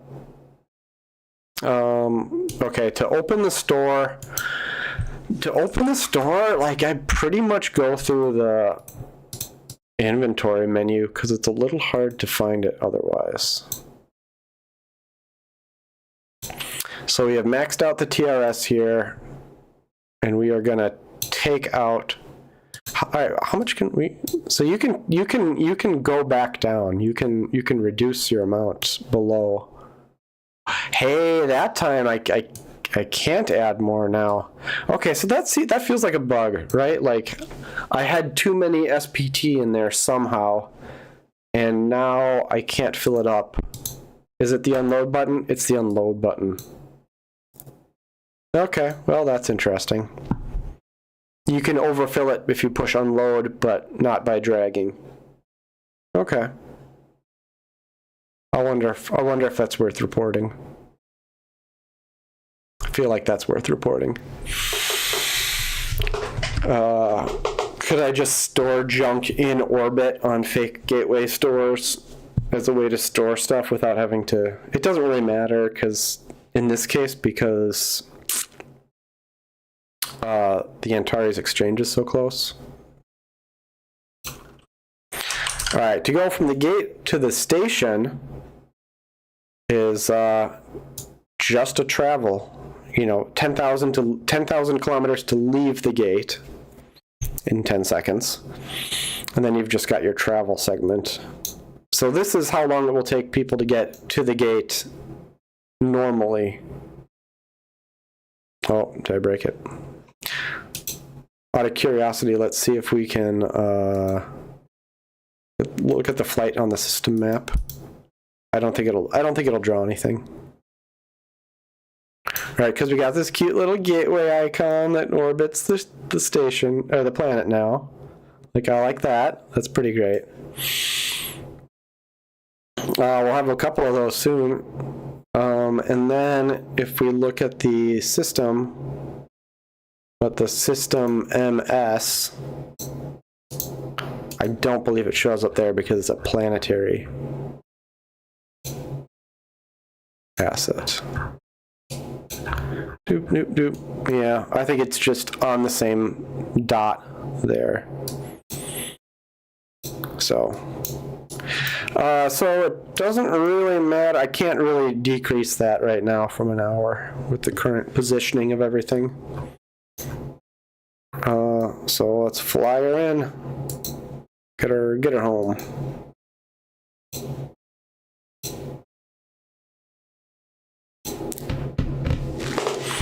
Yeah. All right. Any questions or anything that anybody wants to see that I haven't shown off?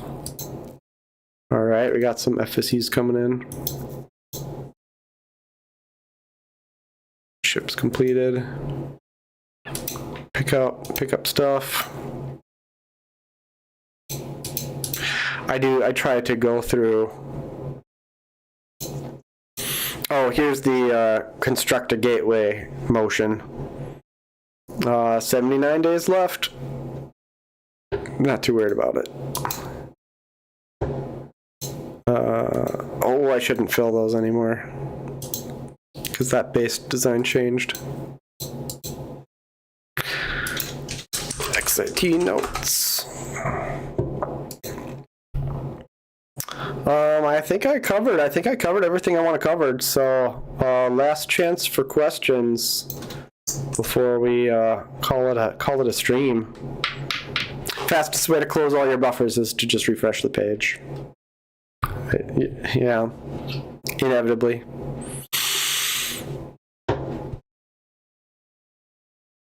All right. Well, thanks everybody for coming. I think we'll call it. Appreciate everybody. Appreciate the questions in the chat.